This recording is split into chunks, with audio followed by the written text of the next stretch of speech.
¿Y si te dijera que un nuevo tratamiento podría dejar obsoleto a minoxidil? Se trata de un tratamiento que está siendo financiado por Google y que, según algunos, podría ser la cura para la alopecia. ¿Estamos ante un hype exagerado o un avance real? Vamos a verlo.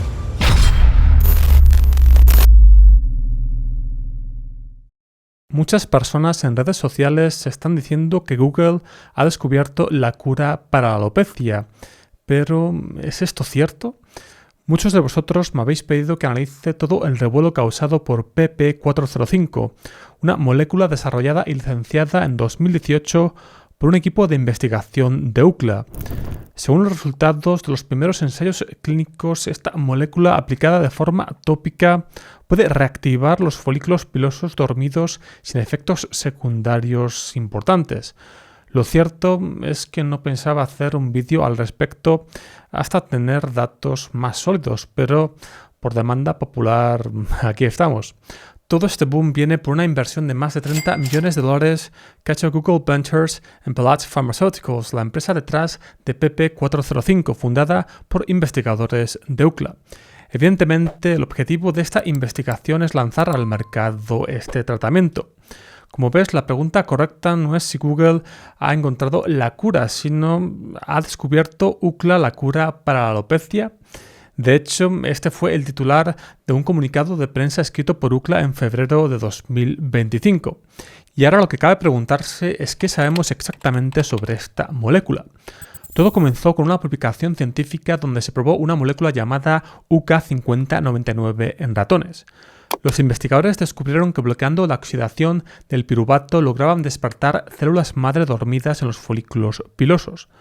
Lo más sorprendente es que esta molécula funcionó en ratones envejecidos, en ratones bajo estrés e incluso en aquellos que habían recibido medicamentos de quimioterapia.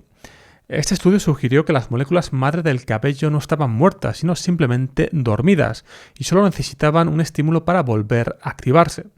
A raíz de esto, los investigadores de UCLA fundaron Palate Pharmaceuticals y refinaron esta molécula inicial hasta obtener lo que hoy se conoce como PP405.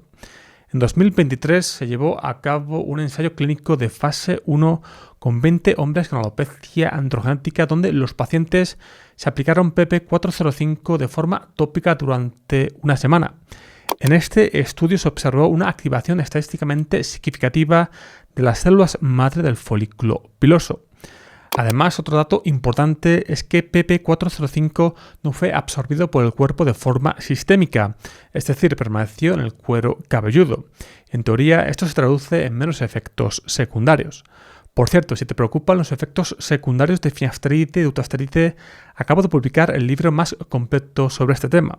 En él trato en detalle el riesgo de usar estos fármacos y padecer disfunción sexual, cáncer, depresión, diabetes y mucho más.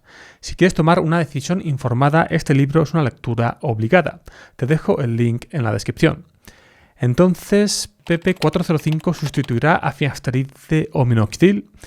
Como ves, PP405 tiene un mecanismo de acción distinto de finasteride y dutasteride y quizás se parece algo a minoxidil en el sentido de que podría actuar como un crecepelos sin atacar la raíz de la alopecia androgenética. Si se aprueba su uso para tratar la alopecia, podría ser un rival directo de minoxidil, o incluso podría convertirse en el mejor crecepelos del mercado. Y quién sabe, es posible que podamos combinar el uso de finasteride, minoxidil y PP405 para obtener un efecto sinérgico. El tiempo lo dirá. Veamos ahora en qué momento se encuentra la investigación de PP405. Debes saber que en 2024 comenzó un ensayo clínico de fase 2. Se trata de un estudio de doble ciego autorizado controlado con placebo, el tipo de ensayo más riguroso que existe, con 60 participantes hombres y mujeres con alopecia androgenética.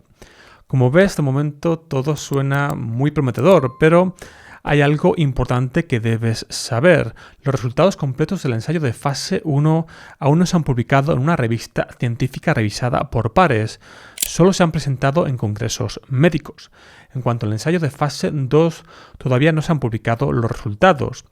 Entonces, ¿por qué todo el mundo habla de esto ahora? Buena pregunta. Resulta realmente curioso que un montón de canales en español se han hecho eco de ese tema ahora. sin que haya ninguna novedad importante al respecto sobre los resultados del ensayo de fase 2 y sin que se hayan publicado los resultados del ensayo de fase 1 en una revista científica revisada por pares. Igual piensas que todo el revuelo viene porque Google ha invertido su dinero en estos tratamientos, lo que quiere decir que realmente creen en la eficacia de PP405 y en su potencial para curar la alopecia. Google Ventures ha invertido algo más de $30 millones en 2 años en Bellage Pharmaceuticals. Por su parte, solo en 2023, Quintor invirtió $130 millones en investigación y desarrollo, de los cuales 54 millones fueron para la investigación de la pilirutamida y GT20029, sus fármacos estrella para la alopecia androgenética y el acné. Los últimos ensayos clínicos sobre la pilirutamida revelaron que no fue tan efectiva como los investigadores esperaban. De hecho, tuvo una eficacia equiparable al placebo. Es cierto que actualmente se están estudiando concentraciones más altas de pilirutamida, puesto que los investigadores creen que el motivo por el que este fármaco no fue efectivo en el último ensayo clínico fue porque usaron una concentración demasiado baja. Además, sin duda, GT20029 es la gran esperanza de Quintor. Dicho esto, debería ser evidente que gastarse una cantidad astronómica de dinero no garantiza que la investigación dé sus frutos, aunque te llames Google. Si no, fíjate en qué quedó la inversión millonaria que hizo el gigante norteamericano en Project Ara, la apuesta de Google por los smartphones modulares. No quiero ser un aguafiestas, pero sin evidencia sólida, sin publicar el estudio de fase 1 en una revista científica y sin publicar los resultados del estudio de fase 2, no tiene ningún sentido dar mayor importancia a este tema. Cuando se publiquen estos resultados, igual tenemos un motivo para alegrarnos o un atisbo de esperanza. Y cuidado, todavía quedarían los estudios de fase 3, que aquí puede cambiar bastante la cosa, sino que le pregunten a Quintor con su investigación sobre la pilirutamida. ¿Y si PP405 realmente funciona? Pongamos que todo va bien y que la investigación sobre PP405 corrobora los estudios previos y demuestra ser capaz de estimular el crecimiento de cabello terminal en humanos en tan solo una semana, activando las células madre dormidas dentro de los folículos pilosos sin ningún tipo de efecto secundario de carácter sistémico. Esto haría que tuviéramos otra herramienta en nuestro arsenal para tratar la alopecia, pero no creo que se trate del tratamiento definitivo y no creo que venga a sustituir a finasteride o utasteride. Tiene más sentido pensar que este fármaco puede aumentar la eficacia de los inhibidores de la enzima 5-alfa reductasa como lo hace minoxidil. Y quizás pueda ser interesante combinar los tres, finasteride, minoxidil y PP405.